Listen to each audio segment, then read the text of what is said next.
पिता पुत्र पवित्र आत्मा के नाम पे आमीन आमीन। हो पवित्र आत्मा आजा आजा मेरे प्रार्थना में आजा, मेरे लोगों के प्रार्थना का उत्तर दे जा।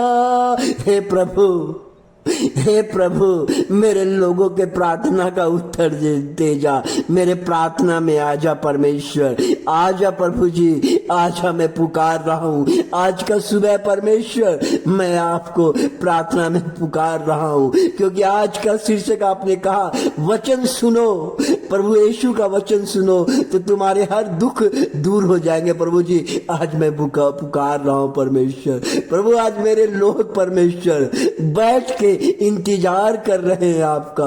वो कहते हैं प्रभु मेरा जीवन नहीं बदलता है। वो कहते हैं प्रभु मैं काम पे जाता हूँ, मेरा काम में सम्मान लोग नहीं करते हैं। प्रभु, वो कहते हैं मैं घर में पैसा कौड़ी लेके आता हूँ, नहीं बचता है।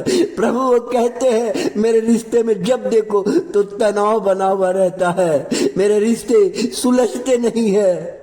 हे प्रभु, वो कहते हैं कि मेरा बाल बच्चा पढ़ाई लिखाई नहीं करता।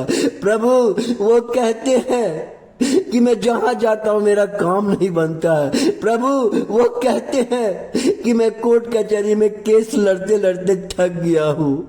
प्रभु, वो कहते हैं कि मैं डॉक्टर के पास जाता हूँ, डॉक्टर हमें पैसा ठगते रहता है, मेरा इलाज सही नहीं होता है। प्रभु, वो कहते हैं कि मैं जीवन से हार गया हूँ। क्या प्रभु आप उनके प्रार्थना को नहीं सुनेंगे? क्या प्रभु आज आपका फैसला क्या है परमेश्वर? प्रभु, इन लोगों को जो दुखे हैं, प्रभु उन लोगों को प्रार्थना को सुन परमेश्वर। उन तमाम लोगों को आज आपके प्रार्थना के वेदी पे परमेश्वर, आपके सिंहासन के वेदी पे एक एक करके मैं रखता हूँ। प्रभु, लोग थक चुके हैं, हार चुके हैं, कहते हैं अब जीवन में जीने का मन नहीं करता है, जीने का मन नहीं करता है। जब जीने का मन नहीं करता है क्योंकि घर में धन दौलत नहीं है, बाल बच्चे के खर्च ज्यादा है। प्रभु, वो कहते हैं कि जीने का मन नहीं करता। नहीं प्रभु, आप आशीष देने वाले परमेश्वर हैं, आप जीवन को बदलने वाले परमेश्वर हैं, आप मनुष्यों की स्थिति को चेंज करने वाले परमेश्वर हैं। बोलता जहां परमेश्वर है वहां नई जिंदगी है, जहां परमेश्वर है वहां सम्मान है, जहां परमेश्वर है वहां इज्जत है, जहां परमेश्वर है वहां हर टूटे हुए काम को परमेश्वर जोड़ता है। प्रभु कहता है मैं तेरे जीवन से हर श्राप को, हर दुष्ट आत्मा की शक्ति को, हर नशा की शक्ति को, हर बीमारियों को मैं तुम्हारे जीवन से निकाल दूंगा और मैं तुझे आज आशीषित कर रहा हूं। क्योंकि परमेश्वर का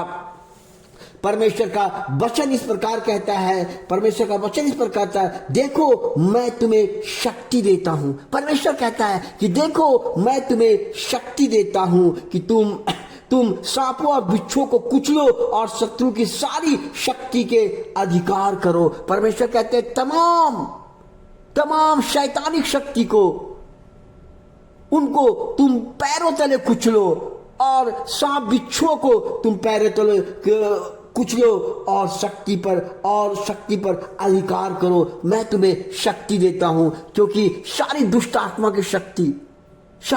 आत्मा की शक्ति मैं तुम्हें कुचलने का सामर्थ और शक्ति देता हूं। कोई नशा, कोई शत्रु, कोई दुष्ट आत्मा की शक्ति, कोई श्राप तुम्हें छू ना सकेगा क्योंकि परमेश्वर ने तुम्हें शक्ति दिया है।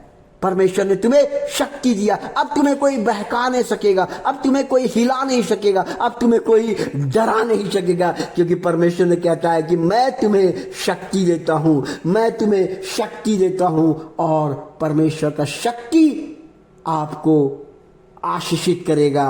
इसलिए अब हम इस प्रकार देखते हैं, परमेश्वर का वचन इस प्रकार कहता है, यदि कोई मसीह में है तो वह नई सृष्टि है और पुरानी बातें जाती रही, देखो सब नई हो गई है। 2 कुरिन्थियन अध्याय 5 इस प्रकार परमेश्वर कहता है, परमेश्वर कहता है कि अगर आप परमेश्वर के वचन को सुनते हैं, अगर परमेश्वर के वचन का मनन करते हैं, तो आपका जीवन नई हो गई है, आपका जीवन नया हो गया है, क्योंकि परमेश्वर नई बातें को सिखाता है, परमेश्वर नई नई बातें सिखाता है। आप जो सुन रहे हैं, आप अपने जीवन में कभी ऐसी बातें नहीं सुनेंगे।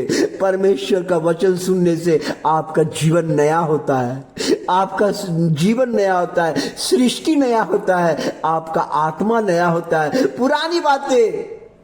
पुरानी बातें हम किसे कहते हैं? वही कहते हैं मार काट, झगड़ा, चोरी चमारी, दूसरे को सहायता नहीं करना, ये तमाम पुरानी बातें हैं, गंदी बातें को पूरा। लेकिन परमेश्वर, हमारा परमेश्वर ऐसा कहता है कि मैं तुम्हें नई सृष्टि का विधान, नई सृष्टि की आज्ञाओं को मैं तुम्हें सिखाऊंगा। प्रभु कहता है कि मैं तुम्हें नई बातों को बताऊंगा, नई आज्ञाओं को तुम्हारे मन में, तुम्हारे तन में दूंगा, ताकि तुम जब ये ग्रहण करोगे तो तुम्हारा जीवन नया हो जाएगा।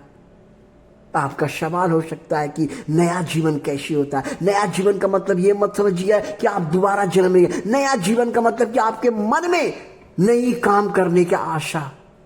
अगर कोई व्यक्ति नशा कर रहा है, वो नशा छोड़ दिया, अगर वो नशा से मुक्त होकर एक नया काम कर रहा है, तो इसे हम नया कहते हैं।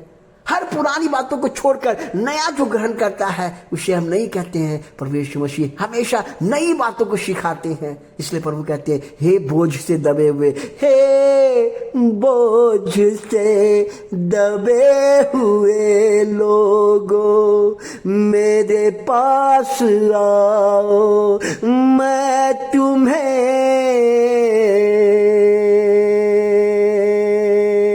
सहायता करूंगा, तुम्हारा बोझ मैं ले लूंगा और तुम्हें